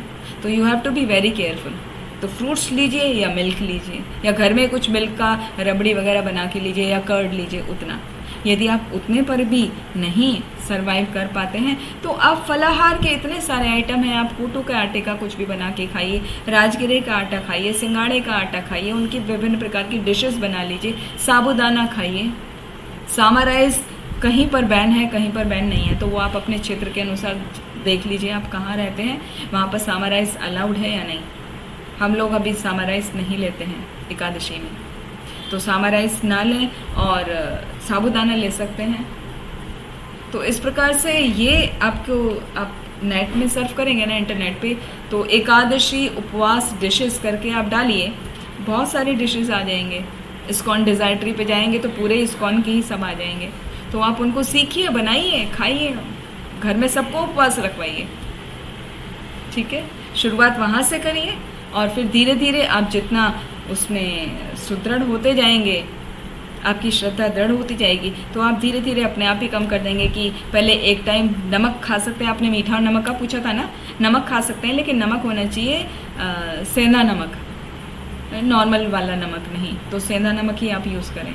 तो नमक खा सकते हैं। एक बार यदि काम नहीं चलता है किसी का, जैसे हेल्थ इशू है, तो वो 2 बार भी नमक ले सकते हैं, कोई दिक्कत नहीं। बस लेना है आपको फलाहार, जिसमें विभिन्न प्रकार के जो उपवास के आटे हैं एकादशी के, वो, ठीक है माता जी, और फ्रूट्स, मिल्क, ये सब। धन्यवाद माता जी, बहुत बहुत धन्यवाद। और ज़्यादा से ज़्यादा हरि नाम जपिए उस दिन, वो मोस्ट इम्पॉर्टेंट है।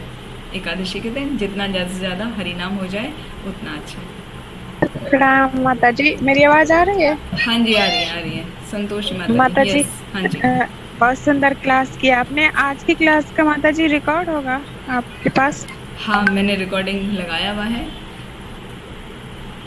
मिलेगा, ठीक है जी माता जी, जी। ठीक है माता जी।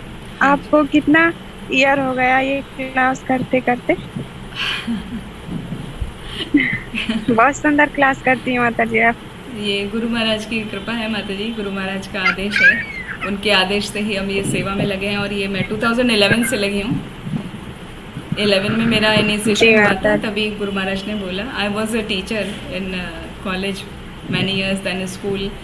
तो वो क्या, टीचर को तो बोलने का आता ही है ना, खाली सब्जेक्ट मैटर चेंज हुआ है और कुछ नहीं हो। तो गुरु महाराज का कृपा है, हमारा अपना कुछ नहीं है। हमारा अपना थोड़ा सा बस ये है कि महाराज की आज्ञा है तो उसको कोशिश करते हैं पूरा करने का। माता जी आप कहाँ से हैं? माता जी वैसे तो मैं दिल्ली से हूँ, लेकिन अभी आजकल मैं बॉम्बे में रहती हूँ, नवी मुंबई। अच्छा अच्छा, थैंक यू माता जी। प्रणाम माता जी। हरे कृष्ण। हरे कृष्णा माता जी, दंडवत प्रणाम। धन्यवाद, प्रणाम माता जी, थैंक यू। बहुत आपने सुंदर क्लास भी दी और सभी भक्तों का क्वेश्चन का आंसर भी दिया। तो माता जी आपके आगे हो तो हम आगे का प्रोग्राम करें, टाइम जी, वैसे जी। बहुत कम रह गया है। जी जी जी। हाँ, sorry for taking too much time. Okay माता जी, थैंक यू। माता जी आप आती है तो ऐसे ही होता है। आप आती है तो क्लास लंबी हो जाती, सारे भक्तों की लाइन लग जाती क्वेश्चन पूछने के लिए। कोई बात नहीं, हरे मुझे कृष्ण। भी अच्छा लगता है सेवा करना। Thank you. वांछा कल्पतरुभ्यश्च कृपा सिंधुभ्येव च पतितानां पावनेभ्यो वैष्णवेभ्यो नमो नमः। हरे कृष्ण।